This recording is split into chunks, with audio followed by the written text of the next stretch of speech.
Israel Hamas യുദ്ധം ആരംഭിച്ചിട്ട് 14 മാസം കഴിഞ്ഞു.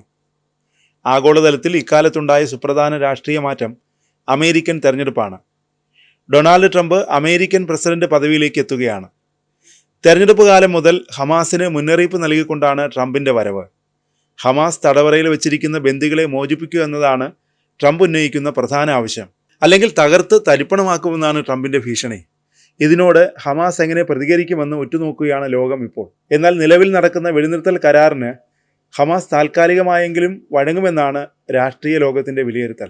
അതിന് അടിവരയിടുന്ന വസ്തുതകളിലേക്ക് നോക്കിയാൽ ആദ്യത്തേത് സഖ്യകക്ഷിയായ ലെബനനിലെ സായുധ സംഘടന ഹിസ്ബുള്ള ദുർബലമായതാണ്. ഇതോടെ ഹമാസ് കൂടുതൽ ഒറ്റപ്പെട്ടു.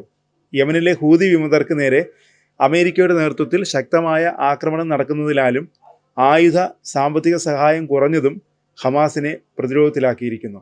രണ്ടാമതായി സിറിയയിൽ വിമതർ അധികാരം പിടിച്ചതോടെ ഇറാനിൽ നിന്ന് കിട്ടിയിരുന്ന സഹായവും പഴയതുപോലെ ഹമാസിന് ലഭിക്കുന്നില്ല എന്നതാണ്. നേരത്തെ US പൗരന്മാരെ അടക്കം ബന്ദികളാക്കിയപ്പോൾ ഹമാസ് രാഷ്ട്രീയ വിഭാഗം ഉപമേധാവി സാലിഹ് അൽ അരൂരി പറഞ്ഞത് പലസ്തീനികളെയും മോചിപ്പിക്കാനാണ് ഈ നീക്കമെന്നാണ്. ഇസ്രായേലിലെ ജയിലുകളിലുള്ള മുഴുവൻ പലസ്തീനികളെയും മോചിപ്പിക്കാനാവുമെന്നും പറഞ്ഞിരുന്നു. ഞങ്ങളുടെ കയ്യിലുള്ള ആളുകളെ കൊണ്ട് തന്നെ അവരെയെല്ലാം മോചിപ്പിക്കാനാകും.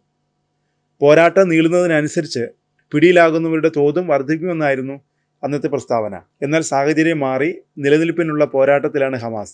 ഈ സാഹചര്യത്തിൽ ട്രംപിൻ്റെയും ഇസ്രായേലിൻ്റെയും മുന്നിൽ 2 ചുവട് പിന്നോട്ട് പോകാനായിരിക്കും ഹമാസ് തീരുമാനിക്കുക എന്നാണ് വിലയിരുത്തൽ. ഇക്കാരണത്താലാണ് വെടിനിർത്തൽ കരാർ പെട്ടെന്ന് യാഥാർത്ഥ്യമാകാൻ കാരണം. ജനുവരി 20 മുമ്പ് തന്നെ കരാർ നിലവിൽ വന്നേക്കുമെന്നാണ് സൂചന. അതേസമയം കരാറിലെ വ്യവസ്ഥകളെപ്പറ്റി ഇപ്പോഴും ധാരണയായിട്ടില്ല. ഹമാസ് തടവിലാക്കിയ ബന്ദികളെ മോചിപ്പിക്കൽ, പോരാട്ടം നിർത്തിവെക്കൽ, ഗസയിലേക്കുള്ള സഹായം തുടങ്ങിയ വിഷയങ്ങളിലാവും ഹമാസ് ഒത്തുതീർപ്പിന് നിൽക്കുക.